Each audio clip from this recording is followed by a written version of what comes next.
村里的豆角迎来大丰收，却彻底滞销，眼看就要全烂在地里沤肥。菜贩子趁火打劫，压价压到8毛钱一斤，是我推掉城里1万月薪的工作回来开直播，帮村里处理掉10万斤豆角。可现在一群村民却堵住了我的直播场地门口大骂。这天我正在仓库里直播。3、2、1，上链接！新鲜现摘的嫩豆角，一斤只要2块5。突然，仓库铁皮门被狠狠踹开，刘二柱带着几个村民拿着空篮子、扁担冲了进来，直接堵死了直播镜头。大伙儿听见没？他挂网上一斤卖2块5，从我们这赚多少钱？我心里一紧，立马按停下播，把手机搁在桌上，抬眼看向他们。村长刘长根背着手站在最前面，脸拉得老长。林婉，我当你是个好姑娘，可你却赚我们的血汗钱。我深吸一口气，村长，你说说我怎么赚你们血汗钱了？刘二柱是村长的亲侄子，他往前一站，趾高气扬指着我破口大骂：你在网上卖2块5一斤，可你给我们报的收购价却是1块5，你可真黑呀！这话像一颗炸雷，在人群里炸开了锅。王婶指着我的鼻子骂：10万斤啊，1斤1块，那就是10万块！亏我们还把你当大恩人，原来专坑自己人！李叔攥着烟斗的手不住发抖，另一只手狠狠拍着胸口。林婉，你良心被狗吃了，白读了这么多年大学。一张张熟悉的脸凑到我面前，唾沫星子喷在我脸上。半个月前，村里教过我的王老师给我打电话，拜托我回来救救村里这堆烂在地里的豆角。我刚毕业，念着村子把我养大，推掉了城里月薪过万的工作，二话不说回了村。王婶那时还抱着我的胳膊哭，说全家吃豆橛子吃到口吐绿沫，求我一定要帮忙。李叔家顿顿吃豆角，连着啃了整整半个月，可地里的豆角疯长不停，根本赶不上采摘的速度，没2天就老得嚼不动。老两口吃得脸色发绿，满眼哀求地望着我。此时刘二柱往前一步，唾沫横飞的破口大骂：今天这事儿没完，不把钱退出来，你别想踏出这个仓库一步！刘二柱尖利的怒骂猛地扎进耳朵，硬生生把我的思绪拽回现实。我看着眼前这群曾苦苦求我相助，现在却对我咄咄相逼的乡亲，气的声音止不住发颤。那1块钱的差价要付冷链运费、泡沫箱包装费、快递费，还要承担售后理赔和路上烂掉的豆角损耗。扣完这些，我压根儿不挣钱，全是为了帮你们把豆角卖出去。我年纪大了，听不懂你说的这些冷链损耗的弯弯绕绕。我就认死理，你收我们1块5一斤，却卖2块5，中间有钱赚，就得给大伙儿退钱。村民们震天的喊叫声在仓库里来回撞。退钱！退钱！退钱！我攥紧了拳头，指甲深深嵌进掌心，声音都在发抖。你们觉得那2块5就该全进你们兜里？刘二柱往前跨了一步，下巴抬得高高的。难道不是吗？你别跟我扯什么辛苦费，你是回来助农的，不是趁火打劫！这些村民此起彼伏的喊声震得我耳膜生疼，我突然觉得浑身发冷，像掉进了冰窖里。这时村长又咳了一声，摆了摆手让大家安静，看着我说：不是叔不信你，可二柱亲眼看见了，直播间明码标价的东西总做不了假。我笑了，笑得眼泪都快出来了。明码标价，好，那我今天就把账摊开，给你们算个明白。我转身冲进仓库角落的杂物间，从铁皮柜里抱出那个蓝色的文件盒，里面装着这半个月所有的单据。我把它们一张张铺在临时搭建的木板桌上，快递面单、包装费收据、冷链运输单、投流记录、售后理赔凭证，厚厚的一摞，在阳光下泛着白。刘二柱一把抢过账本，扯着嗓子喊：都围过来算，我倒要看看他耍什么花样！这几个村民立刻挤上前，伸着脑袋七手八脚的核对账目。半晌过后，面面相觑。刘二柱盯着账本，脸色一沉，立马攥着本子指着我叫嚣：大伙都看见了，1块钱差价扣完，还有3分钱落他兜里了，这3分钱就是赚我们的黑心钱！我红着眼眶，又急又委屈的大声反驳：这3分钱我1分没花，全攒都装冷藏系统。仓库装上之后，你们的豆角就能多放几天。我是为了村子长远发展。刘二柱嗤笑一声，满脸不屑：别听他瞎忽悠，说的倒是好听，谁知道真假？谁能保证他不是把钱揣进自己腰兜了？我气得心口发堵，抬眼直视众人。我每天直播8个小时，从早播到晚，连轴转了半个月，嗓子累到急性喉炎，自费3000多块看病做雾化。就算真进我兜里，也是我凭本事赚的这3分钱，是我应得的。好家伙，原来你那几天不直播是躲在医院偷懒，害得我们少卖多少货，你还有脸说辛苦？你是大学生，在城里挣了不少钱，不差这仨瓜俩枣，干嘛跟我们老农民争这点钱？助农就该义务劳动，1分钱不赚才叫帮村里，退钱必须退钱。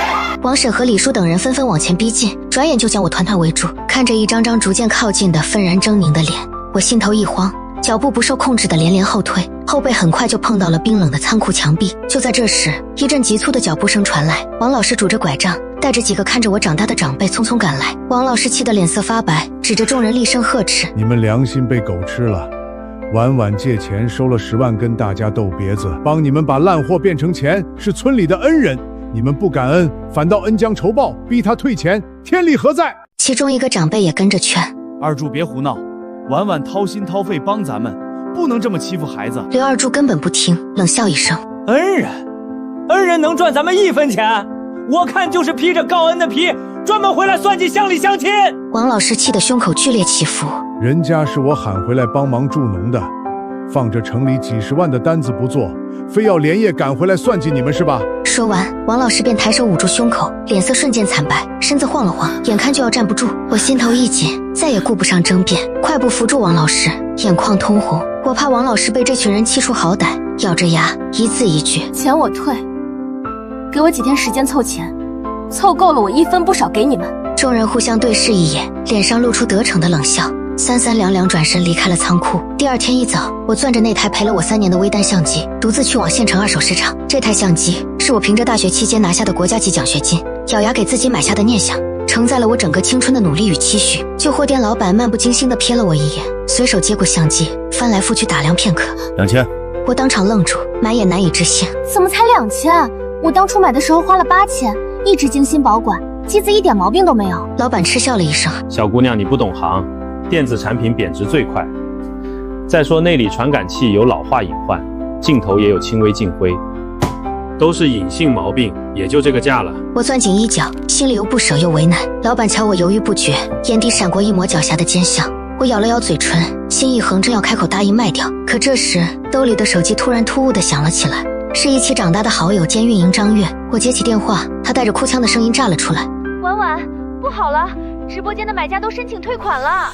我皱紧眉头，沉声道：你别急，慢慢说，到底出什么事了？张月急切的声音继续从话筒里传来：刘二柱带村民举着身份证拍视频实名举报你赚黑心钱，网上铺天盖地都是对你不好的言论。我浑身一僵，手机从耳边滑落，指尖冰凉。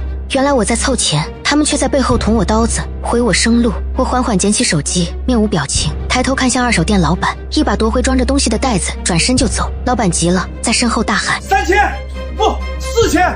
姑娘，你别走啊，还可以谈啊！我脚步坚定，背影没有一丝迟疑，再也没有回头。驱车回村的路上，我拨通了县生鲜供应链王老板的电话：王总，柳溪村豆角收购出了问题，合作取消，我会找更优质的货源给您。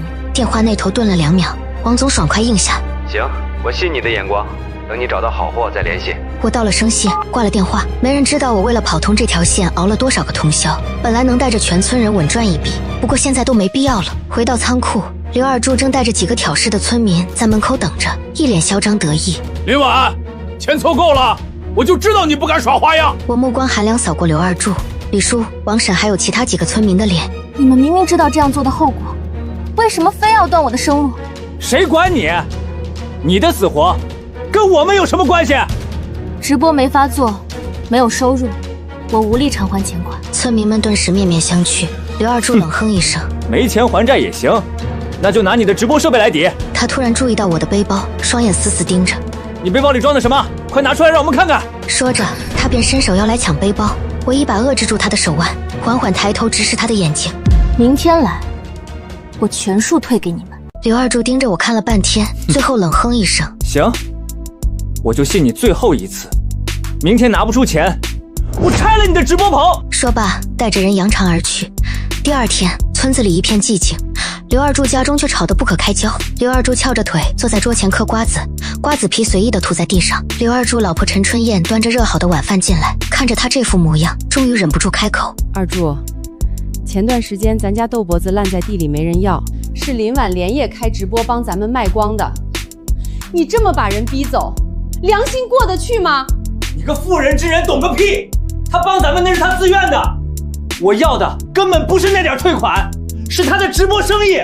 等我把村里的豆竹子销路攥在手里，以后咱们家天天吃香的喝辣的，还用得着看别人脸色？陈春燕急得红了眼。你根本不会直播，人家林婉熬了多少夜才做起来的，你以为拿个设备就能干成？刘二柱嗓门一下子就提上去了，胳膊一扫，桌上的碗碟全摔在地上。我怎么干不成？你是不是和村里其他人一样都瞧不起我？我看他播了那么多次，早就学会了，用得着你在这泼冷水？陈春燕看着满地碎瓷片，再也忍不住，背过身，捂着脸蹲在地上，肩膀一抽一抽的哭，哭了没2分钟，她抹了把脸上的泪，转身进了里屋，胡乱塞了几件换洗衣服，打了个小包袱。刘二柱还在身后气冲冲地喊：要走就走，回你娘家好好反省反省，等我赚了大钱，看你还有什么话说。他拎着包袱，头也不回地走了。第二天一早，天刚蒙蒙亮，刘二柱就领着一众村民堵在仓库门口，用力砸着大门。林婉，快开门！敲了许久，始终不见动静。刘二柱抬脚，狠狠一脚踹开仓库大门。偌大的仓库内早已没了我的踪影，只堆满成堆的豆设子。整套直播设备端正摆放在仓库正中央，几个为首的村民顿时议论纷纷。人怎么不见了？该不会是偷偷跑了吧？刘二柱心底也泛起几分心虚，强装镇定开口：不可能，他东西全都留在这儿，肯定不会逃走。他走上前打量直播设备，满脸贪婪。可这时，我的身影赫然出现在画面之中，神色淡然。3万斤豆角，按2块5一斤折算，共计7万5千元，连同这套全套直播设备一并用来抵债，结清剩余2万5欠款。从此我和柳溪村两清。话音落下，画面里的我拿出一份纸质合同，缓缓开口：此前已经为柳溪村敲定好和现生神供应链的合作合约，本来能保大家以后豆角不愁销路，如今这份合作就此作废。说罢，我抬手将合同当场撕得粉碎。在场村民这才注意到地上散落的碎纸片，纷纷捡了起来。看清内容后，全都瞪大双眼。这果然是实打实的生鲜供应链合作合同。视频里的我目光平和，淡淡留下最后一句话：从今往后，我林婉绝不会再帮柳溪村卖1斤豆角。村民们脸上的得意瞬间僵住，一个个慌了神。有人攥着手里的碎纸片，声音发颤地开口：林婉真不干了？那我们地里还没摘完的豆橛子怎么办啊？是啊，天气预报说雨天马上就要来了，再不卖出去，全都得烂在底里呀！众人越说越慌。就在这时，刘二柱突然嗤笑一声：慌什么？不就是卖豆橛子吗？林婉走了有我呢！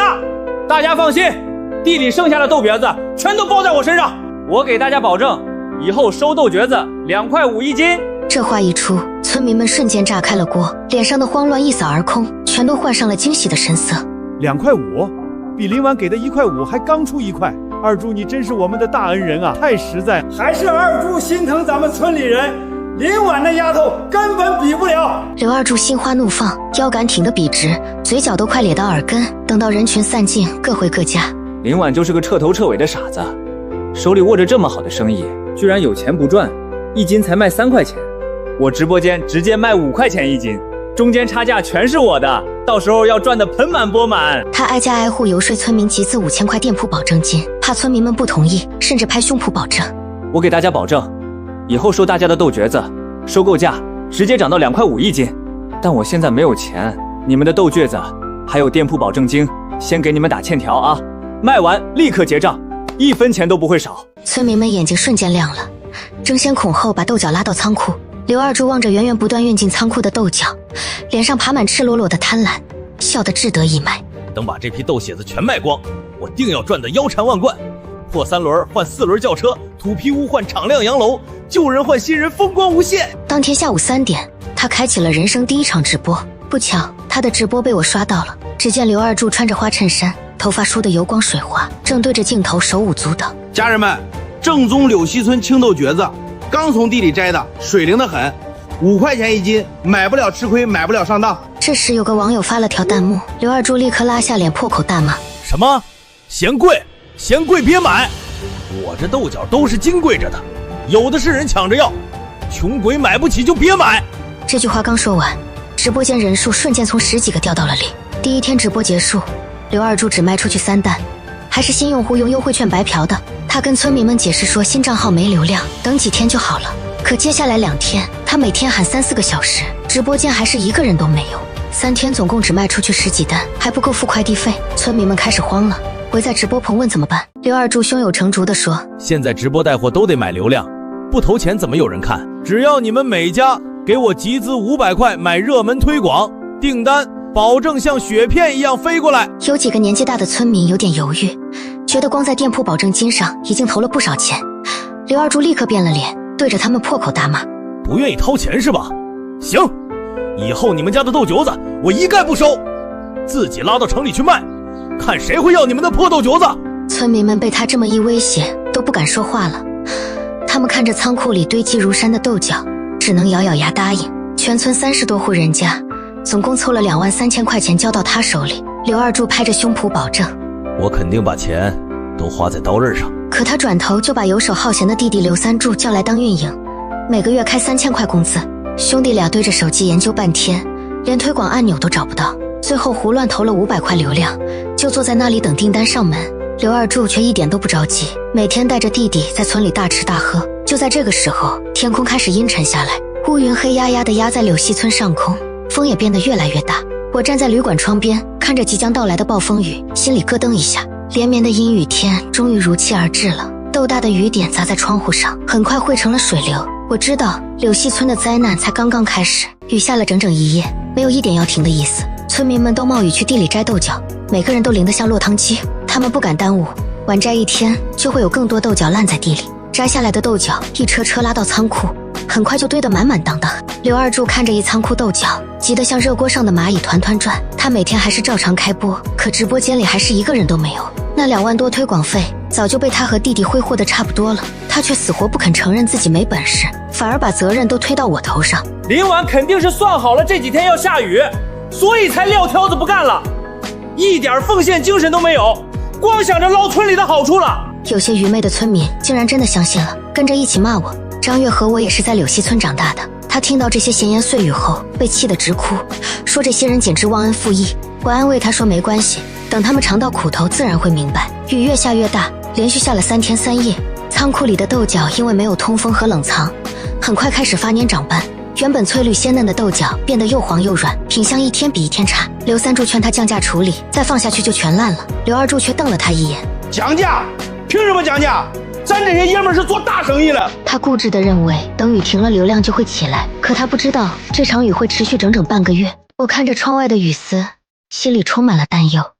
我担心的不是刘二柱，而是那些辛苦大半年可能颗粒无收的村民。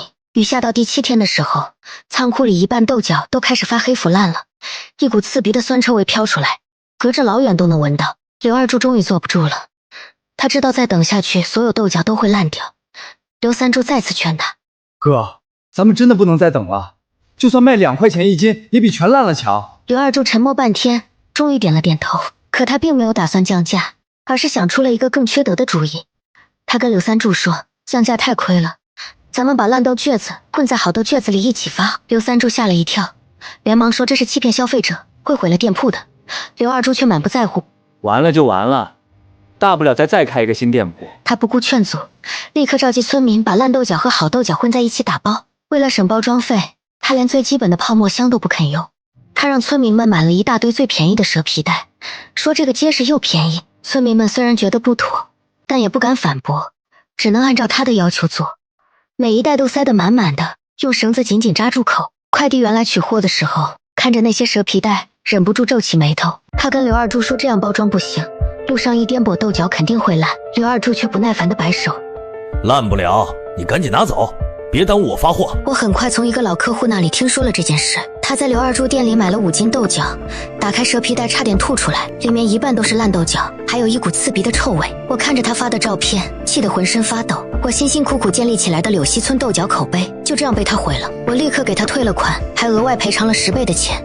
挂了电话之后，我坐在椅子上久久不能平静。刘二柱这样做不仅欺骗消费者，更是断了所有村民的后路。刘二柱用蛇皮袋发了几百单货之后，惹来了更大的麻烦。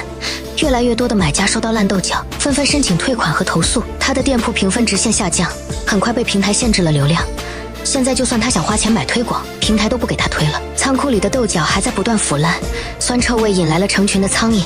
村民们每天围着刘二柱，问他到底什么时候能卖出去。刘二柱被问得烦不胜烦，却又想不出任何办法。他看着我留下的那套直播设备，突然眼睛一亮，他把所有责任都推到了设备头上，跟村民们抱怨：我说怎么一直卖不出去呢？原来是林婉留下的这套设备太破了，这破相机拍出来的豆别子又黄又暗，谁看了会想买啊？他越说越激动，最后一脚踹在了三脚架上。什么破铜烂铁，早就该扔了！村民们被他这么一说，也纷纷开始抱怨起那套设备来。他们说难怪刘二柱卖不出去，原来是设备不好。刘二柱见大家都相信了，立刻趁热打铁，只要买一套全新的顶级直播设备，销量保证立刻上去。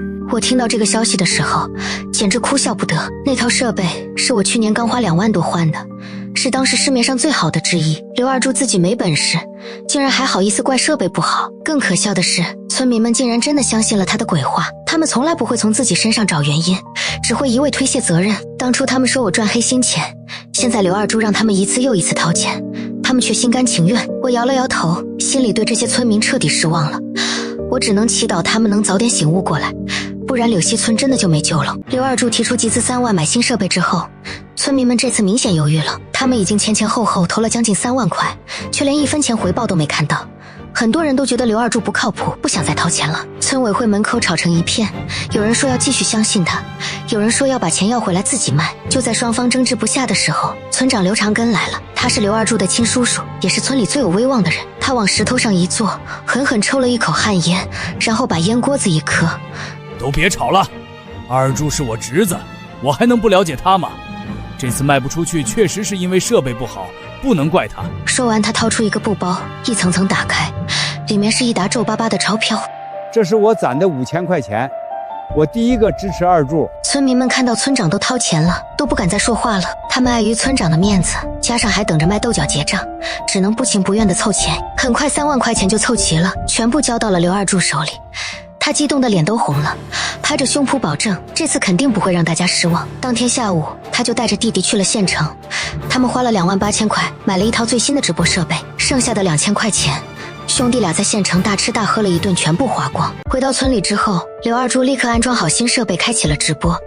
他以为有了新设备，直播间就会挤满人，订单就会源源不断，可结果还是一样，直播间里还是一个人都没有。他对着崭新的相机喊得嗓子都哑了，还是没有一个人下单。仓库里的豆角还在继续腐烂，酸臭味已经飘到了村子的各个角落。刘二柱知道自己这次彻底完蛋了，不仅赚不到钱，还欠了村民一大笔债。他不敢告诉村民们真相，因为他知道大家知道了肯定不会放过他。思来想去，他找了一把大锁，把仓库的大门牢牢地锁了起来。告诉大家一个好消息，所有的豆镯子都已经卖出去了。我跟一个大老板签了合同，他把咱们仓库里的豆橛子全部包圆了。过几天他就会派人来拉货，钱也会一次性打给咱们。村民们一听这话，立刻欢呼雀跃起来。他们悬了这么久的心，终于放了下来。还是二柱厉害啊！林婉在的时候，从来没有一次性卖过这么多。当初把林婉逼走，真是太对了。要是还让他卖，豆橛子早就烂在地里了。大家都高高兴兴地回了家，等着大老板来拉货结账。只有刘三柱心里清楚，仓库里根本没有什么大老板，只有成堆的烂豆角。他劝哥哥跟大家说实话，可刘二柱却狠狠地瞪了他一眼。你闭嘴！现在说实话，咱们俩都得被村民们打死。先拖着再说，等过段时间大家忘了这件事儿，咱们就偷偷跑掉。刘三柱看着哥哥狰狞的脸，吓得不敢再说话了。他知道哥哥已经疯了，为了钱什么事情都做得出来。就在柳溪村村民沉浸在包圆的喜悦的时候，我和张月在隔壁李家村重新开始了直播。这次我们换了一个账号，他直播带货，我来运营。我们吸取了之前的教训，不再做慈善，只赚取5%的微薄利润。李家村的村民亲眼看到过我的能力，又羡慕柳溪村之前的销量，他们主动找到我，希望我能帮他们销售豆角。我提出的第一个要求就是村里必须集资安装冷藏系统。没有冷藏设备，一旦遇到阴雨天，所有的豆角都会烂掉。李家村的村民们二话不说，立刻凑钱给仓库安装了最好的冷藏设备。他们还按照我的要求，统一了豆角的采摘标准和包装规格。阴雨天里，李家村的豆角依然新鲜翠绿，品相极好。张月的直播间挂了3块钱1斤的链接，订单源源不断的涌进来，每天都有好几辆大货车来村里拉豆角，仓库里的豆角永远供不应求。李家村的村民们每天都笑得合不拢嘴，数钱数到手抽筋。幸好我们请来了你俩，不然我们的豆橛子也得烂在地里。林婉和张月真是个好姑娘，不像柳溪村那些人忘恩负义。我听着这些话，心里没有丝毫的骄傲，只有一种说不出的滋味。同样是种斗角的村子，现在却有着天壤之别。柳溪村的村民们还在等着刘二柱给他们分钱，而李家村的村民已经开始数钱了。我每天都在李家村的仓库里忙碌，从早上6点一直忙到晚上12点。虽然很累，但我心里很踏实。我终于又能靠自己的能力帮助那些真正需要帮助的人了。张月看着我忙碌的身影，笑着说：“婉婉，你看你现在多好，柳溪村那些人不值得你为他们伤心。我们以后就留在李家村吧。”我点了点头，没有说话。我知道张月说的是对的，可我心里还是放不下柳溪村，毕竟那是我从小长大的地方，那里有我太多的回忆。我只是希望柳溪村的村民们能早点醒悟过来。半个月过去了，村民们迟迟没有拿到卖豆角的钱，大家开始有点着急了，纷纷去刘二柱家催款。刘二柱总是摆出一副不耐烦的样子，找各种借口推脱。客户还没收到货呢，急什么急？平台还没打款，我有什么办法？再等几天，钱一到，我立刻给大家结账。村民们虽然心里有点怀疑，但也没有多想。他们觉得刘二柱是村长的侄子，肯定不会骗他们。就在村民们焦急等待卖豆角钱的时候，地里的新一批豆角又成熟了。大家去找刘二柱，让他按照之前说的2块5一斤收购。可刘二柱却摆摆手：“现在仓库都满了，暂时不收新豆角子，你们先自己摘回家放着，等我把仓库里的卖完了再说。”村民们一下子就傻了眼，豆角摘下来放不了几天就会烂掉。他们没办法，只能把摘下来的豆角都拉回了自己家。很快，家家户户的院子里、屋檐下都挂满了豆角。有的人家实在放不下，就把豆角堆在了炕上。每天看着成堆的豆角，村民们愁得饭都吃不下。为了不浪费，他们只能天天顿顿吃豆角，早上炒豆角，中午炖豆角，晚上凉拌豆角。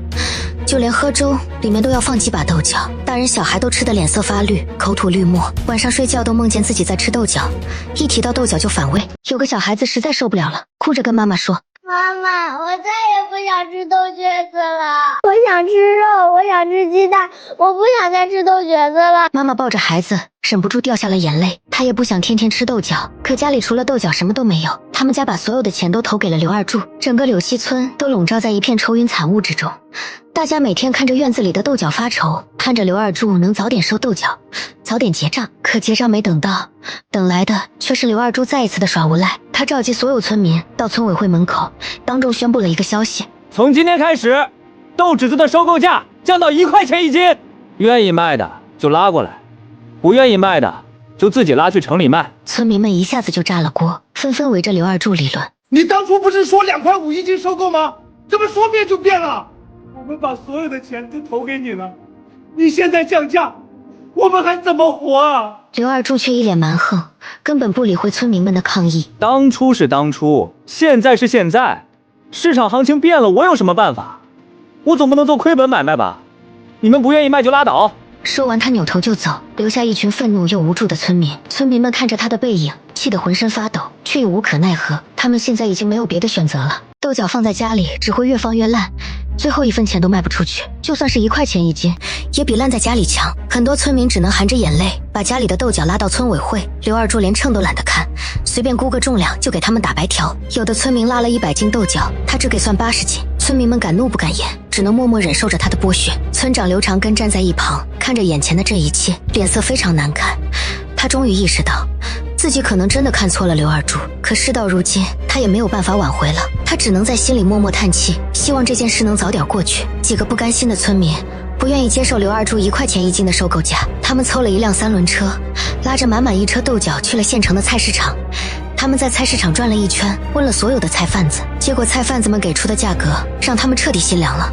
新鲜的豆角只给8毛钱一斤，有点蔫的直接给3毛钱一斤。有个菜贩子看着他们可怜，跟他们说了实话：现在到处都是豆角子，根本卖不上价，而且你们柳溪村的豆瘪子名声已经臭了，没人愿意买。唉，要不是看你们大老远拉过来不容易，3毛钱我都不收。村民们听了这话，眼泪一下子就掉了下来。他们蹲在菜市场的角落里，看着满满一车豆角，欲哭无泪。他们怎么也想不明白，为什么会变成现在这个样子。他们拉着豆角在菜市场蹲了一整天，最后只能以8毛钱一斤的价格卖给了菜贩子。除去3轮车的油钱，他们每个人只分到了几百块钱。他们拿着那几张皱巴巴的钞票，拖着沉重的脚步往回走。村民们从县城回来的路上，正好经过李家村的村口。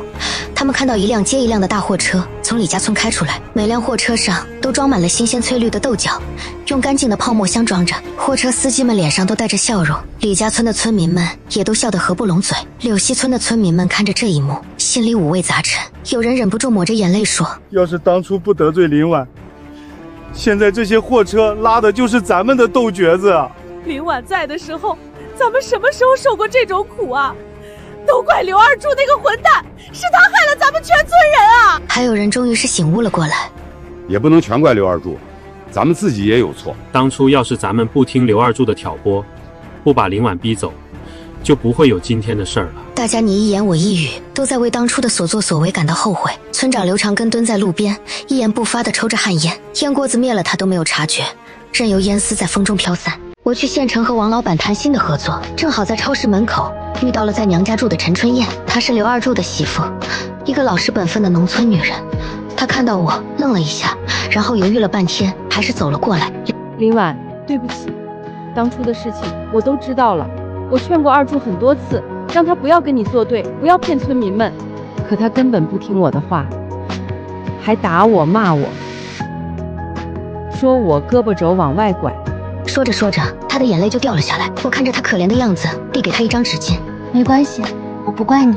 陈春燕擦了擦眼泪，抬起头看着我。林婉，我知道你是个好人，二柱他不是人，他对不起你，也对不起全村的人。我愿意帮你澄清真相，还你一个清白。我不能让你白白受了这么大的委屈。我没想到，在这个时候，竟然是刘二柱的媳妇站出来帮我。我点了点头。如果你真的愿意帮我，那就跟我一起录个视频吧，把所有的真相都告诉大家，让大家知道刘二柱到底是个什么样的人。陈春燕毫不犹豫地答应了。好，我什么都愿意说，我要让所有人都知道刘二柱是怎么煽动村民闹事，怎么恶意举报你，怎么用烂豆角子欺骗他们的。我和陈春燕一起去了我在县城的工作室，录制了澄清视频。视频里，陈春燕把所有的真相都一五一十地说了出来。她告诉大家，当初是刘二柱煽动村民们闹事，说我赚了黑心钱，是刘二柱恶意举报我的直播间，导致我的口碑受损，是刘二柱用烂豆角混在好豆角里，用蛇皮袋发货欺骗消费者。他还说我当初卖给大家的豆角每斤只赚3分钱，我把所有的利润都用在了村里的建设上，自己1分钱都没有留下。为了证明他说的是真的，我拿出了之前的账本和快递单，账本上清晰地记录着每一笔收入和支出，每1分钱都花得明明白白。快递单上也显示，我当初给买家发货用的都是最好的泡沫箱和冰袋。视频的最后，陈春燕对着镜头深深地鞠了一躬。我替刘二柱向林婉道歉，向所有被骗的消费者道歉。对不起，是我们错了。我看着陈春燕，心里充满了感激。如果不是她站出来，我不知道还要被大家误会多久。视频录制完成之后，我把它发布到了我的个人账号上。我没有想到这个视频会引起这么大的反响。视频发布后，很多之前买过我豆角的老客户自发转发，不到1天时间，播放量就突破了100万。越来越多的人看到了这个视频，知道了事情的真相。大家都为我感到不平，纷纷指责刘二柱忘恩负义，欺骗消费者。很多之前买过烂豆角的买家也都站出来为我作证。他们说，当初在刘二柱店里买的豆角确实是烂的，而在我这里买的豆角都非常新鲜。网友们终于明白了事情的真相，纷纷涌入刘二柱的直播间指责他。你这个人怎么这么不要脸？林婉好心帮你们，你竟然反过来害他，用烂豆角欺骗消费者，你还有没有良心？赶紧退款赔偿，不然我们就投诉到平台，封了你的店。之前买过烂豆角的买家也都纷纷站出来维权，他们晒出了自己收到的烂豆角的照片，要求刘二柱退款赔偿。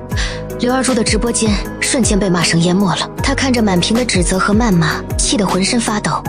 刘二柱发现是陈春燕录的视频之后，气得快要疯了，当即抄起一根棍子，就怒气冲冲地往丈母娘家赶去。他要去找陈春燕算账，要让她知道背叛自己的下场。他来到丈母娘家门口，用力地踹着大门。陈春燕，你给我出来！你这个吃里扒外的东西，竟然敢背叛我！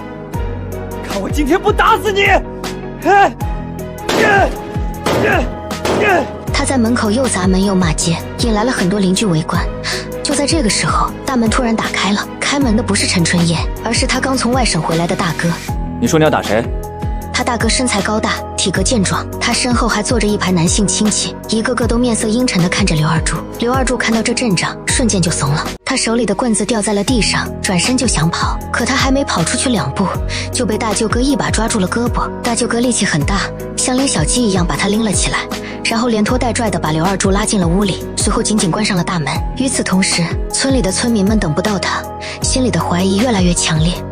几个心急的村民聚在一起，商量着要打开仓库看看。他们找来了村会计和几个德高望重的长辈作证，一起撬开了仓库的大锁。当仓库大门被推开的那一刻，所有人都惊呆了。仓库里根本没有什么空无一物，只有成堆成堆已经烂掉发黑的豆角。那些豆角已经腐烂得不成样子，上面长满了霉菌，一股刺鼻的恶臭扑面而来，熏得人只想吐。村民们站在仓库门口，一个个都目瞪口呆，半天说不出话来。他们怎么也不敢相信自己竟然被刘二柱骗得这么惨。他们辛辛苦苦种的豆角就这样全部烂在了仓库里，他们投进去的几万块钱也全部打了水漂。不知道过了多久，有个老太太突然坐在地上嚎啕大哭起来：我的豆角子啊，我的钱啊，这可是我给孙子攒的大学学费啊！刘二柱，你这个天杀的！她的哭声像是点燃了导火索，其他村民也都跟着哭了起来。整个仓库门口一片哭声，大家的心里充满了绝望和愤怒。他们终于明白，刘二柱从头到尾都是在骗他们。什么大老板包圆了所有豆角，什么平台还没打款，全都是骗人的鬼话。晚上，鼻青脸肿的刘二柱刚回到家，就被愤怒的村民围了个水泄不通，大家眼睛里都冒着怒火。刘二柱，你这个骗子，还我们的钱，还我们的豆角子！你把我们害得这么惨，今天必须给我们一个说法！刘二柱吓得脸色惨白，浑身发抖。对不起，我错了，我不该骗大家，我真的没钱还你们了，你们拿家具抵债吧。村民们走进刘二柱的家里，陆陆续续地搬了一大堆的东西。第二天，阳光照进来，刘三柱走了进来。哥，你这是咋了？咋成这样了？刘二柱脸上青一块紫一块，坐在光秃秃的炕上，一脸生无可恋。昨天下楼梯摔的。他看着空荡荡的家，叹了一口气。家里什么都没了，连一个碗都没剩下，炕上的被褥全被搬走，只剩满地的垃圾。现在什么都没有了，钱没了，店铺没了，名声臭了，家也没了。他成了全村人最恨的人，走到哪里都会被人指指点点。没等他多挣扎片刻，警笛声便响彻柳溪村。民警接到消费者投诉与村民举报，依法将他带走。他非法集资，以烂豆角充好欺骗消费者，诈骗村民集资款的罪行证据确凿，终究要为自己的恶行承担法律责任。他的弟弟刘三柱见势不妙，早就偷偷跑了，再也没有回来。村长刘长根因为这件事一病不起，走投无路的村民们聚在一起商量该怎么办。有人说要去法院告刘二柱，可刘二柱现在身无分文，就算告赢了也拿不到钱。有人说要去外地打工，可家里还有老人孩子要照顾，根本走不开。就在大家一筹莫展的时候，有人想起了当初请我回来的王老师。王老师是村里最有文化的人，也是当初唯一一个站出来帮我说话的人。村民们哭着找到王老师，求他帮忙说说情，让我再帮柳溪村一次。王老师，我们知道错了，我们不该忘恩负义，求求你帮我们跟林婉说说，让他再回来帮我们一次吧。我们以后再也不会听别人的挑拨了，我们一定好好听他的话。王老师看着村民们愧疚的眼神，叹了口气。当初我就跟你们说过，林婉是个好孩子，他是真心实意想帮他们，可你们不听我的话，非要相信刘二柱那个混蛋。现在知道错了，早干什么去了？村民们都羞愧地低下了头，不敢说话。王老师看着他们可怜的样子，心还是软了。好吧，我带你们去县城找林婉，但我不能保证他一定会原谅你们，一切都要看你们自己的表现。第二天，王老师带着几个村民代表去了县城找我。见到我之后，王老师没有替村民们辩解，他只是把柳溪村现在的惨状一五一十地告诉了我。林婉，我知道你受了很大的委屈，村民们也确实做错了，他们应该受到惩罚。可孩子们是无辜的，老人们也是无辜的，你就再帮他们一次吧，不然他们真的活不下去了。村民代表们也都纷纷给我鞠躬道歉。林婉，对不起，我们错了，求求你再给我们一次机会，我们以后一定好好听你的话。我们给你公开道歉。看着王老师花白的头发和村民们愧疚的眼神，我沉默了很久，终于开口说话了。我可以原谅你们，也可以重新回来帮助柳溪村，但是我只有几个条件。村民们一听我愿意回来，立刻激动地说：别说几个条件， 100个条件我们都答应。你说什么，我们都听。我看着他们，认真地说：第一，以后村里所有的账目都要公开透明，每一笔收入和支出都要张贴在村委会的公告栏上，接受大家的监督。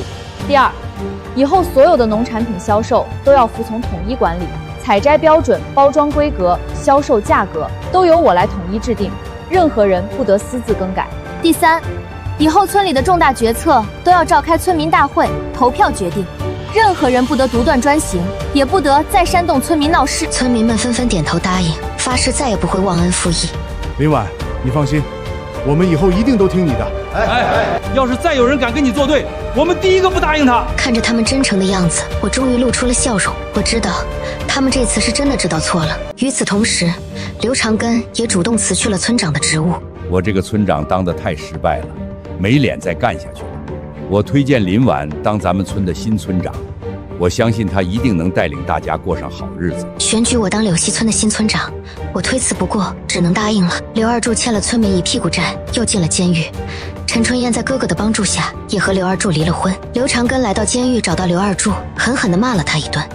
他终于醒悟过来，决定痛改前非。他跟刘长根保证，出狱以后一定会努力干活，靠自己的双手挣钱，慢慢还清欠村民的钱。村民们知道后，也都原谅了他。毕竟都是一个村子的人，抬头不见低头见。只要他能改过自新，大家还是愿意给他一次机会。就这样，我重新回到了柳溪村，看着熟悉的村庄，看着村民们期待的眼神，我知道我的使命还没有完成，我一定要带领柳溪村的村民们过上好日子。但是事情太多，我兼顾不过来直播。我觉得陈春燕明事理又肯吃苦，就决定手把手教她直播带货。我让她负责柳溪村的农产品销售，给她开了不低的工资。陈春燕非常珍惜这个机会，学习非常认真。她每天都跟着我和张月学习直播技巧、产品介绍和客户服务。没过多久，她就能独立开播了。她的直播风格朴实真诚，很受消费者的欢迎。柳溪村的农产品销量一天比一天好。我带领村民们重新整理了村里的仓库，我们把所有的烂豆角都清理出去，对仓库进行了彻底的消毒。然后我又组织村民们集资，给仓库安装了先进的冷藏系统。这样一来，就算遇到阴雨天，我们的农产品也不会再烂掉了。我们还统一了豆角的种植标准和采摘标准，要求村民们必须使用农家肥，不能使用农药和化肥，保证我们的豆角都是绿色、健康、无公害的。半年后，柳溪村的豆角重新赢得了消费者的信任。我们的豆角不仅在网上卖得很好，还和很多大型超市签订了长期供货合同。村民们的收入比以前翻了好几倍，很多之前外出打工的年轻人也都纷纷回到了村里。